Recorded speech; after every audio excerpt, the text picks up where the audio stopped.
ચોખ્ખી ચટ ખબર છે ફોજદારી મેટર નથી, છતાંય પોલીસ સ્ટેશન બેહાડી અને માણસોને ભેગા કરી અને આ શાંતિ દોહડવાનો પ્રયત્ન થાય છે. સમન જેલમાં પૂરજો, ગુનો દાખલ કરો ને પૂરજો, કઈ વાંધો નહીં, હું ફેસ કરી લઈશ. માફિયા સામેની લડાઈ પૂરી નહીં થાય બેન. મને તો દીવડાવો નહીં. ખોટા માર્ગે ઉશ્કેરવી જોઈએ. પબ્લિક બધા વયા જાઓ ભાઈ, બધા વયા જાઓ, બધા વયા જાઓ ભાઈ, કોઈ ખોટા માર્ગે દોરાતા નહીં ભાઈ. તમે બધા ગેરમાર્ગે દોરાયા વગર વયા જાઓ. જાઓ અમે તમે અહીંયા બેઠા હોય ને અમે થોડા વૈયા જાય.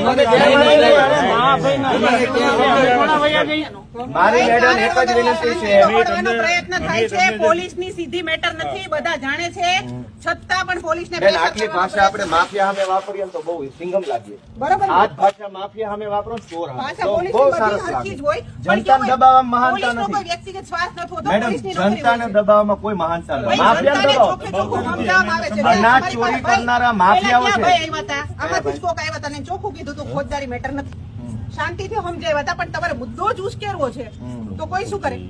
અનાજ માફિયા હોય, હજી અનાજ કહીએ છે. માફિયા હોય, અનાજ ચોરી કરી છે એ વાત સાચી છે પણ ખોટી એની છે? તો ફરિયાદ કોણ આપશે?